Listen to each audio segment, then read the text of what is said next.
offensive football has evolved from a powerful, punishing, run-first philosophy to the spread-em-out, pass-happy attack we've seen over the last 20-plus years, the defensive side of the ball has struggled to keep up.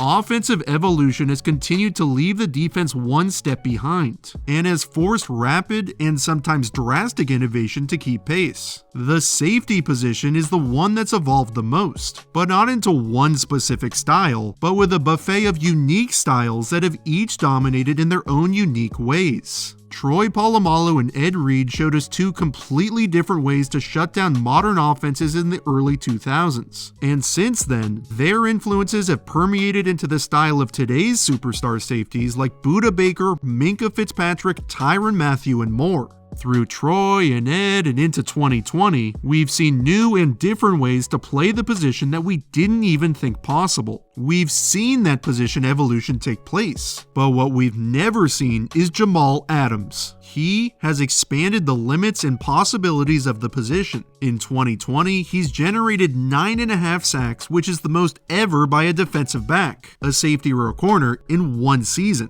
and he's done it in just 10 games. Tons of safeties have disrupted the passing game, but never in the revolutionary fashion that Adams has. He rushes the quarterback 20% of the time, which is really high for a safety. He's rushed 22 more times than anybody at his position and leads the Seahawks in pressures despite missing 4 games. He's impacted the game in a way that's never been done before. How has he become the first safety to dominate like an elite pass rusher? Well, the Seahawks have largely redesigned their defensive identity around him by shifting to a blitz-heavy attack. This year, they've blitzed the 9th most in the league, way up from the past 2 seasons when they were 18th and 28th respectively. Linebackers Bobby Wagner and KJ Wright, who have been excellent in coverage for the last decade, have both blitzed more than ever before. And Adams has lined up all over the field to bring pressure from every which direction. He's taken snaps as the strong safety, weak safety, corner, slot, in the box, and even on the line. However, the majority of his sacks have come from one specific position from one specific concept: the weak side fire zone blitz. This type of pressure has been a part of the Seahawks arsenal for years, but hasn't quite been deployed like this until they got Adams. Fire zone is a 5-man blitz with cover 3 zone behind it, but instead of the usual 4 underneath defenders, they only have 3, and typically one of them is a defensive lineman. It's a good way to bring pressure while keeping 6 back in coverage, but if the offense picks up the blitz, you'll have a D lineman matched on a receiver, leaving you vulnerable to an explosive play. If you can overload the O-line from the correct side, the quarterback won't have time to take advantage. The Falcons begin the play in a 3-jet protection, which calls for the center, guard, and tackle to zone slide to the right, while the other guard and tackle man block to the left, and also includes the running back picking up any second-level pressure, usually on his side. Right before the snap, Matt Ryan yells "flipper, flipper," which means he's flipping the protection call to the other side.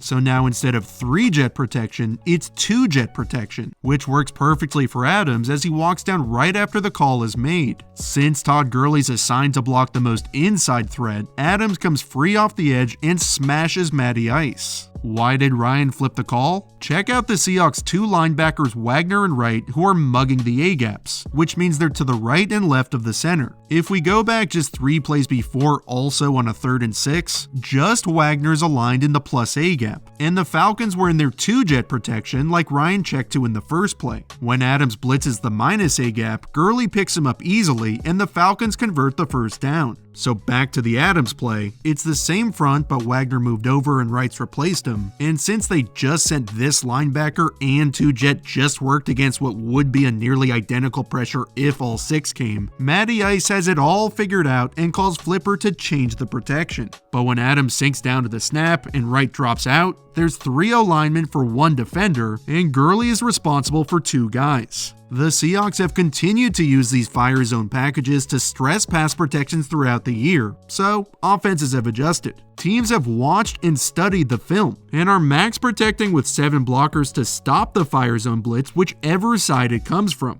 Adams hasn't just been schemed free off the edge, but has had to beat one-on-one assignments before the QB can attack the depleted coverage. Whoever the offense lines up against him, he has ruined them. The Seahawks once again mug 2 defenders in the A-gap and give the Giants the same look they gave the Falcons, but the G-men know exactly what's coming. Colt McCoy re-mics to Bobby Wagner, so the Giants line will slide to the right in 3-jet protection, leaving the backside manned up and tight end Evan Ingram inside if they blitz both defenders. In case Adams comes, the running back Dion Lewis has his eyes trained on him. The Giants studied and prepared for this exact pressure and had every possible answer to counter it. The Seahawks bring the same 4 to overload the right, but now instead of the center moving away from the mug blitz, he's going towards it. The Giants have 4 for 4. It's perfect. But when Lewis tries to cut block Adams, he is just too good. He's too quick. He's too strong. He whips around Lewis and smashes McCoy. Both the Giants and Falcons examples came on 3rd and 6. Teams have identified the Seahawks' tendency to call this play on this down and distance, and have game planned multiple protections to stop it.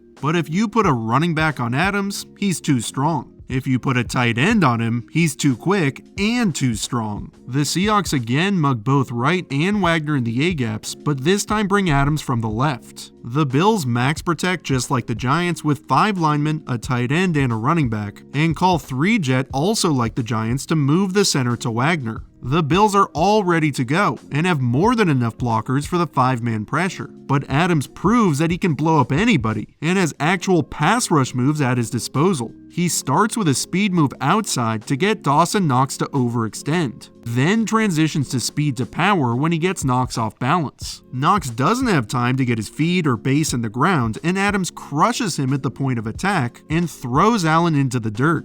Yeah, those plays were against just running backs and tight ends, so if you're thinking to yourself, well, let's see what happens when somebody with actual size is matched up with him, that's what the Bills thought too. Just 5 minutes after Adams blew up Knox for the sack, the Bills again call their 7-man max protection. The Seahawks are trying to get them to slide their protection to their left so they can run a tackle and TE stunt with Adams coming off the edge against just 2 O-linemen. The stunt is designed to pick the guard's outside shoulder so the end can loop back inside with a free run to the quarterback. But since they have a max protection with the back and tight end, the center does slide to his right, which should completely shut down the Seahawks' pressure, especially with right tackle Darrell Williams blocking Adams. But Jamal is just different. He has a knack for using his speed and pacing to get blockers off balance, then attacks. He starts with speed outside to get Williams overextended, similar to how he beat Knox. When he turns Williams a bit, he anticipates he'll shoot his hands to slow down his speed, so to counter, Adams uses a big chop move to knock down those hands that aren't there. But instead of flying off balance, he immediately transitions to a dip and rip where he bends around the edge to roll towards the QB. Then when he gets that edge, rips straight up with his arm to weaken Williams' hold. This is really impressive bend for a safety. He's not in a great position to win when he starts to dip around the edge, but he has bend ability that would be excellent even for a pass rusher. Now, we haven't really discussed the elephant in the room, which is that despite Adams' record-breaking achievement, the Seahawks defense has been dreadful, like historically dreadful. At one point, they were on pace to allow by far the most passing yards in a season ever, calling into question whether or not the sudden spike in blitz rate and all of Adams' sacks have actually been worth it. It has been surprising to see Pete Carroll completely change the defense's identity to better utilize Adams' talents. As a team that almost never blitzed to blitzing at a top 10 rate, they've still been just 21st in the league in pressure rate.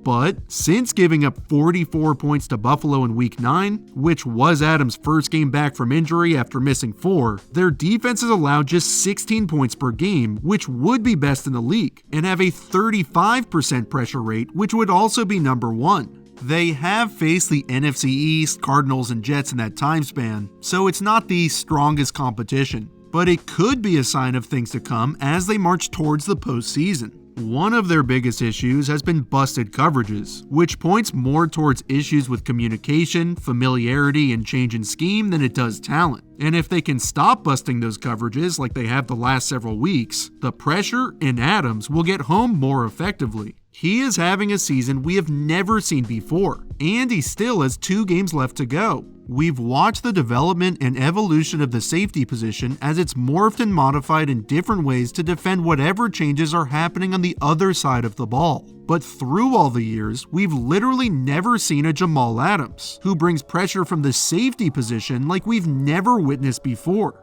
With the postseason looming, we still don't quite know what to expect from the Seahawks defense. But one thing we do know 100%, Jamal Adams is coming.